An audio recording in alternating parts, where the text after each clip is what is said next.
Hi, everyone. This is Rita Desnoyers-Garcia of Becoming Awake, the Calm Mom Alliance, and the author of the Self-Compassion Project.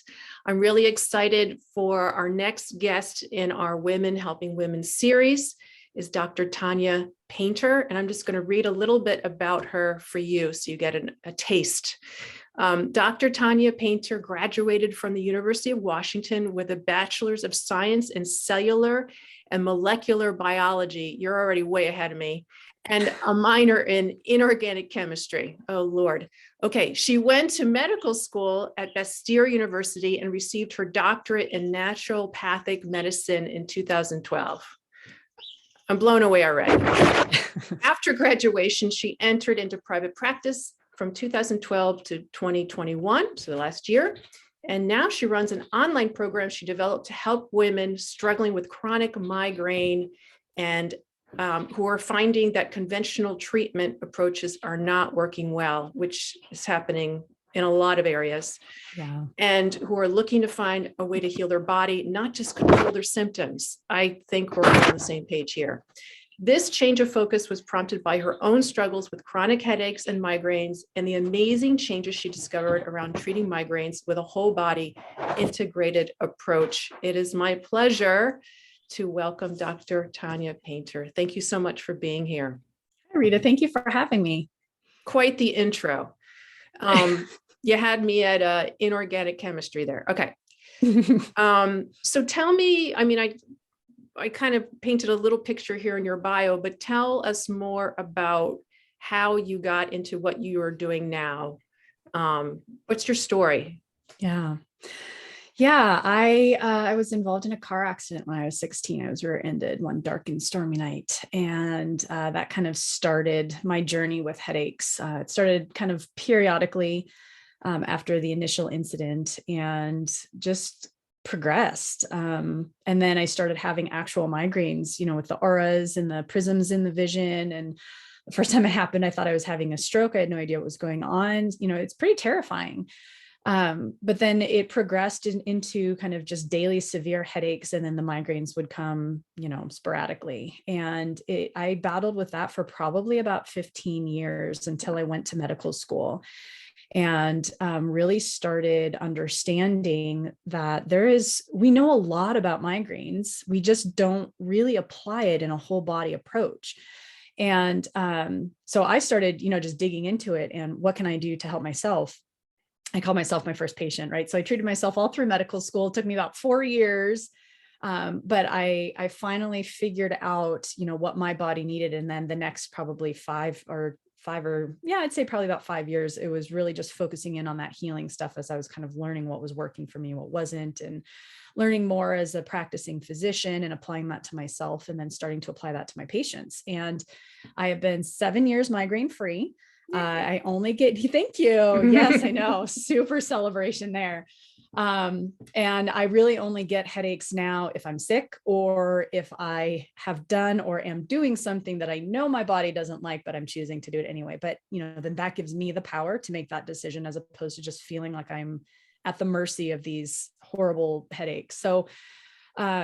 So that was kind of my story. And then as I treated patients in clinic while I was working as a primary care doctor, I just had a special place in my heart for those that came in with those chronic headaches. And I loved when they came in because it's like, I know how to help you. And, you would just see them just come back in 8 weeks or 12 weeks and just feel so much better. And then I just felt led to create this program for, women across the nation. There's like 38 million women, or I should say people with chronic migraines in the United States alone. Wow. And so, I was helping a handful over in Spokane, Washington, but I wanted to bring this to a bigger audience because it is so effective. And so that's what I've been doing for the last year. And that's kind of where my heart has led me. Your heart has led you to the head, apparently. That's right. My heart has led me to the head. So, I work with stressed out moms. So when I saw what you did, I thought, oh, there's a connection here. I know there's a connection. Can you I don't know how to articulate it, but could Yeah. you say a little more about what it is about being, well, we talked about women. Are migraines more common in women? Very much more so. Yeah. About one in four is about men. So it's about 75%, 80% are women. And then the other 20% are men with chronic migraines. So Is yes, that, much higher women. is that an environment? Is that a nature or nurture thing? Is it the makeup of a woman, her hormonal makeup, or is it what she's doing or how she's socialized? Yeah, the current theory is that the hormone. So there is a theory that migraines are potentially somewhat connected to autoimmunity, which again affects women much higher. There's definitely a hormonal component to it. We know that for sure as well, and so I think that plays a very large role. But yeah, the short answer is we really don't know exactly why. There's several different theories out there that make sense. Both of those being, kind of the two most widely accepted. And, I was just thinking, you went for 15 years with a headache, like 15 years with a headache. How long does a woman need to suffer with a headache before she's like, I need to do something about this? There's something going on here. What's the pattern that you see? What would you recommend? Well, I think that I don't tend to see them at the beginning of their journey. I tend to see them at the end when they've tried every other option out there. So, I can't speak to what I commonly see pattern wise as far as how long somebody waits to seek treatment. I think that as women, we do a really good job of pushing through. We put ourselves last. Our families always come first. Our friends come first. And I think that until our headaches interfere with our ability to do our job as women, I think that's the tipping point for most people, I think would be safe to say.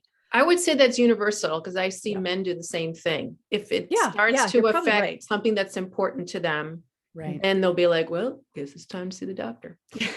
Or whatever, the practitioner or so the kinds of people who seek you out, you say mostly women. Are they moms? Are they not moms? Are they, what's going on with them? How would you describe? I would say usually they're in their later 30s. Most of my clients are in their 40s. Some in their later 30s, some in their early 50s, but by and large, you've got older kids. Most of them are moms. They have some time to be able to dedicate to themselves. They don't have the young ones anymore that they're trying to keep up with. And so then, they've gotten to the point where they're just like, I know that if I want to enjoy the last part of my life, I need to do something about this. And that's commonly the story that I hear.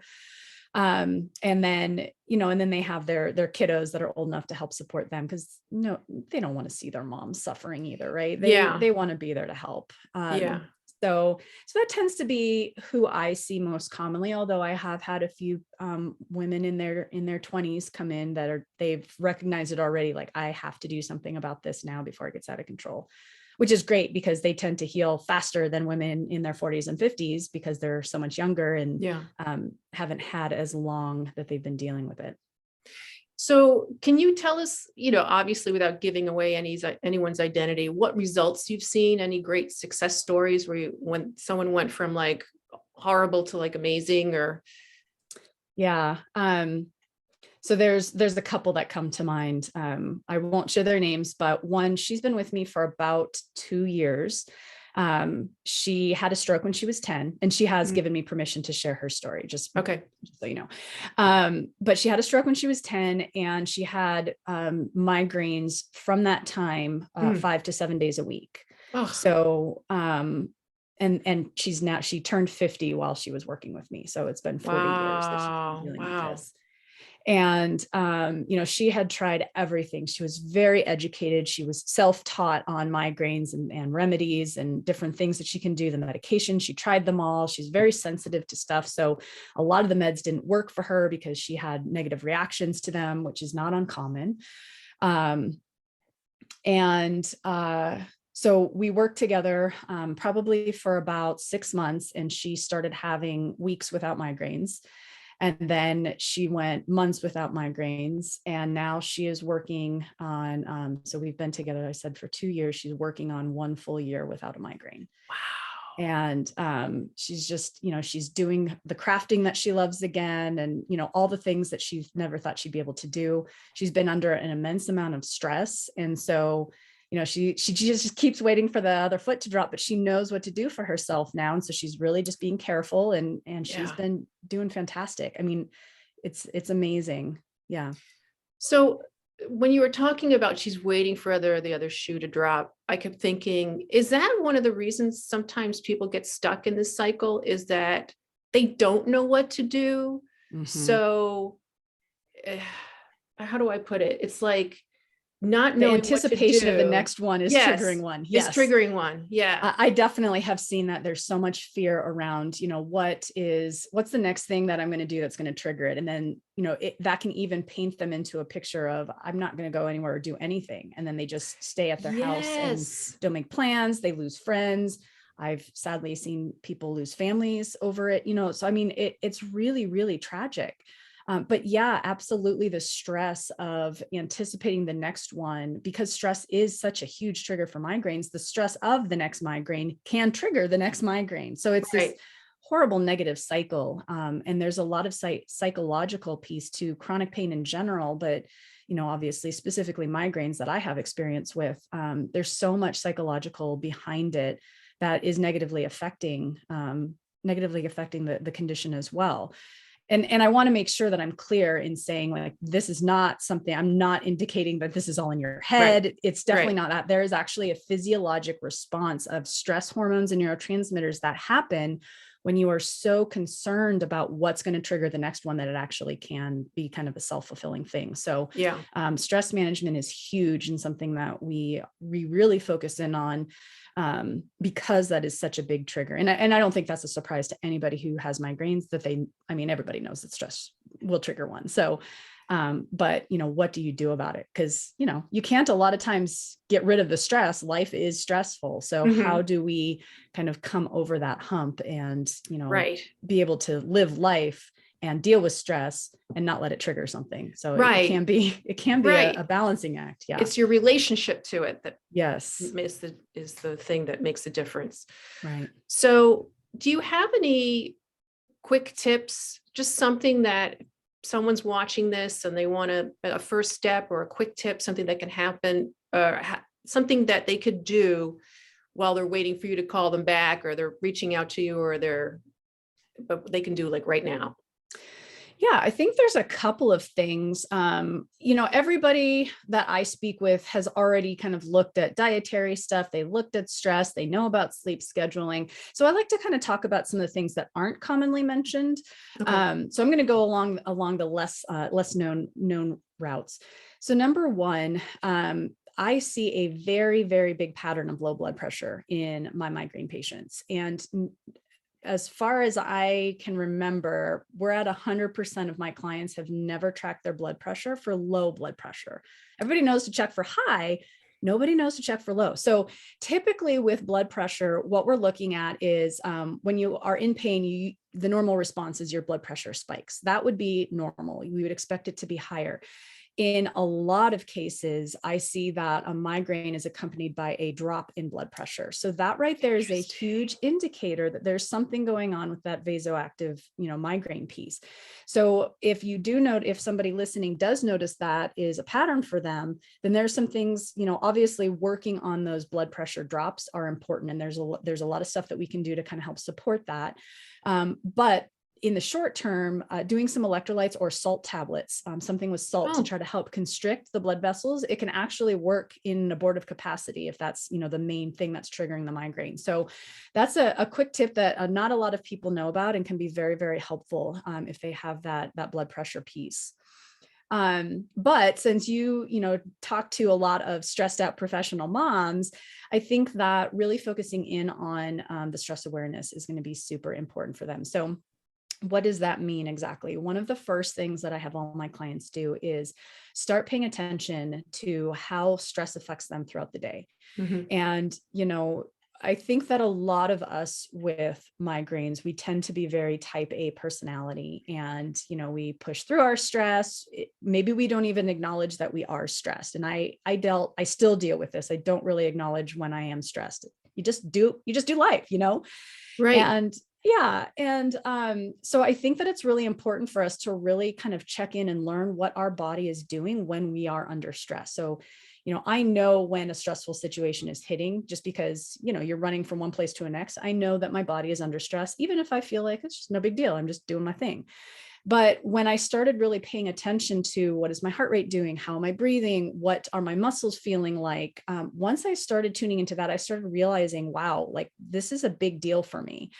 And so I like to teach that to my clients as well. How is stress affecting you? And, when you can start recognizing those triggers, then those symptoms that come along with stress, you can actually kind of abort a migraine related to stress before it even happens by doing some simple stuff like stepping away from your, really stressful job for your 15-minute break and actually taking it and going outside and taking some deep breaths. And, there are a lot of little things that we can do through the day to kind of change what our day looks like so that even though we're, inundated with the stress, we can manage it in a better way. And there was actually a very interesting study done a few years ago that showed they put people in MRI machines and they stressed them out beforehand. One did nothing and they saw what happened to the brain.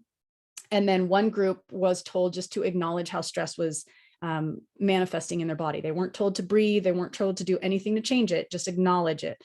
And they saw in the group that acknowledged the stress, their stress response shut off in their brain. So even just by acknowledging stress and how it's affecting us can actually positively impact our stress response in our body.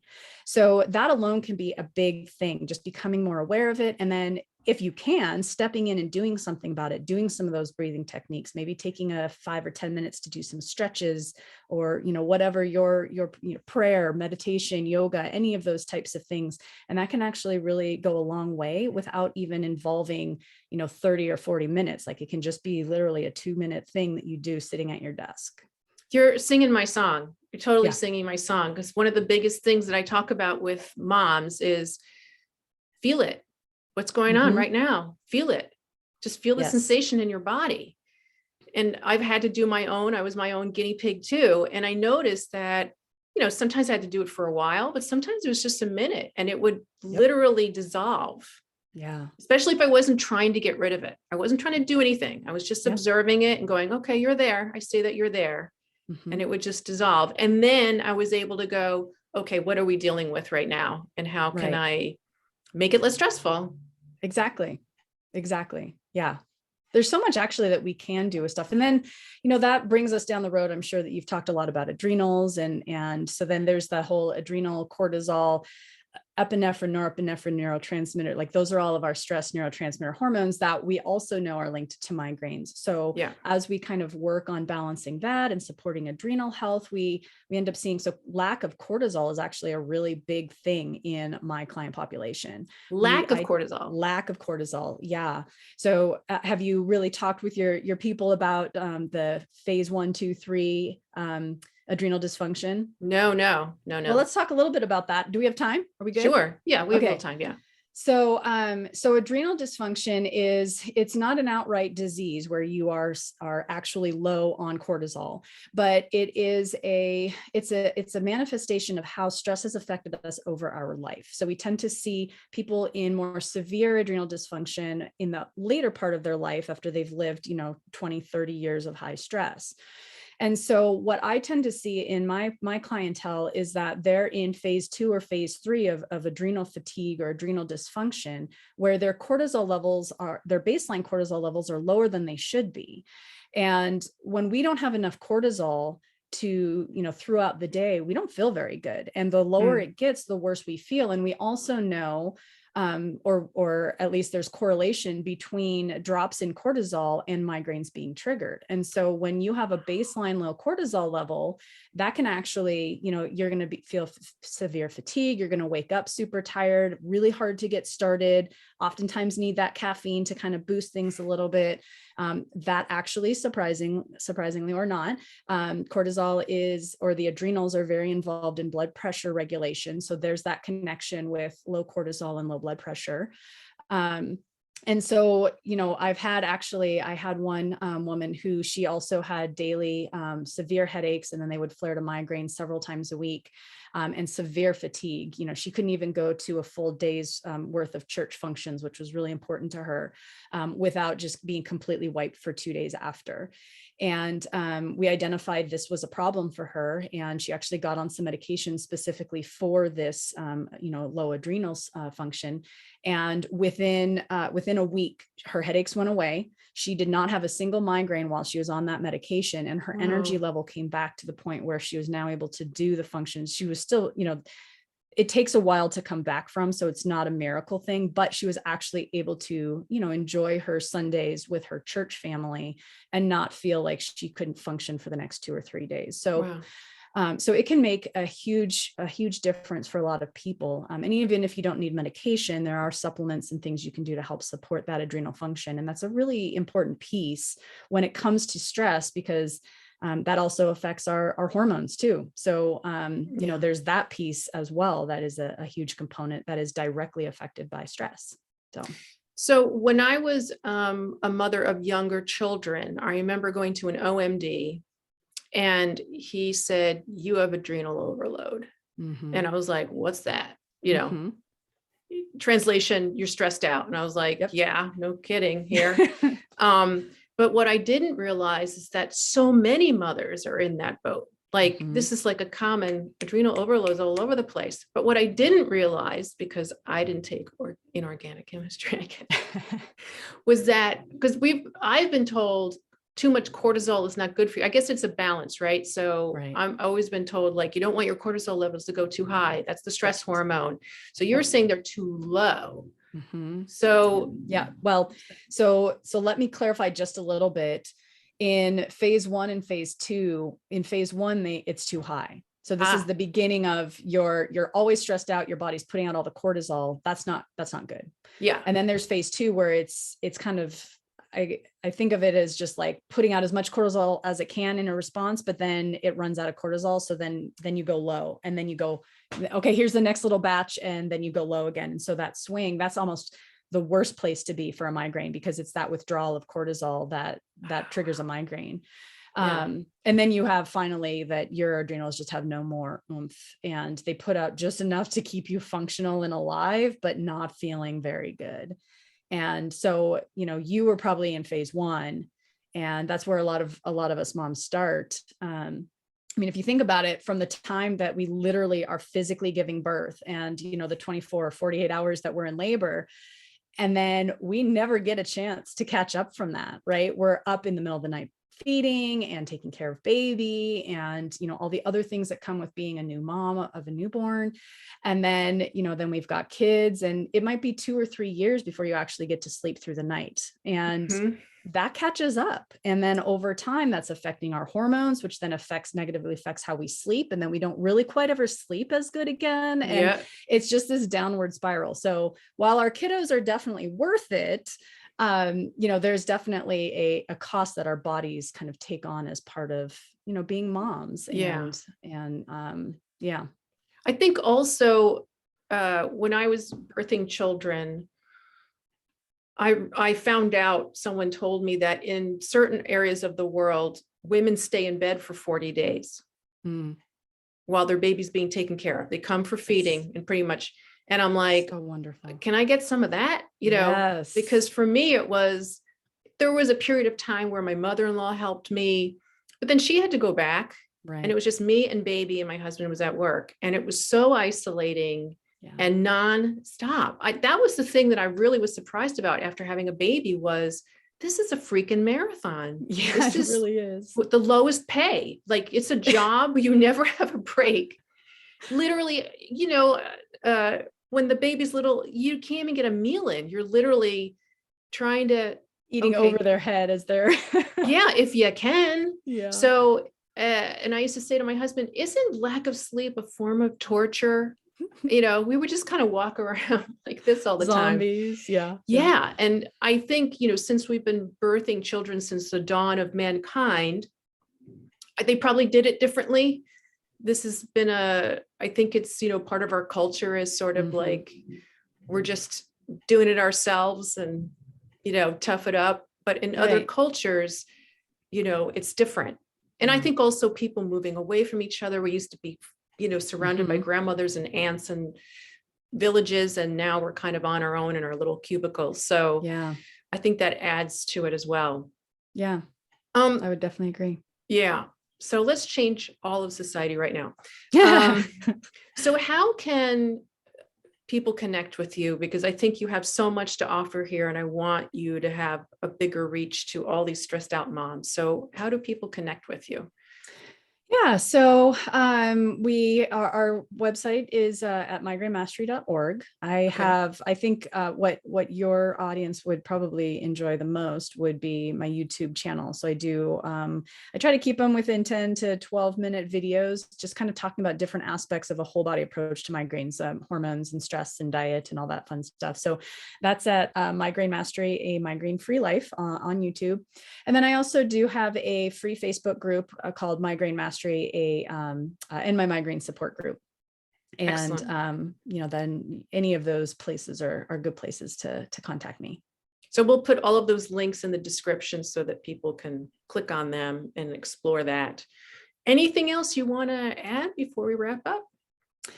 No, I just think that I think it's just really important for us especially as women, that it's okay to ask for help. And I'm preaching to myself here too, right? We love to be able to be the one that cares for everybody, but it is okay to ask for help and to acknowledge when it's time to care for yourself, because, I'm sure that you've heard, if your cup is empty, you have nothing to give anybody else, right? So we need to fill our own cup, and it's okay to put some of those responsibilities on our family and friends, because, they do love helping us as much as we love helping them. We just often don't give them the chance to do that. So I just always think it's a good reminder for myself as well, that it's okay to not be everything to everyone, and take some time for yourself. Yeah. And it's not just indulgent. It's like you said, No, it's you've got to necessary. feel that it's necessary. And I would think if you have a headache all the time, or you're anticipating a headache or a migraine, you can't be completely in life and present with people. It's just always there. So ladies, it's time to contact Dr. Tanya Painter. That's all I can say. Thank you so much for joining me and being part of this Women Helping Women series. I hope people contact you. I can think of like 3 different clients I have right now who I'm like, okay, it's time to call the doctor. Well, thank you, Rita. It's been wonderful coming on here and being able to share this. Excellent. Thank you. And everyone who's watching, don't forget to subscribe and like this video, and we'll see you until next time.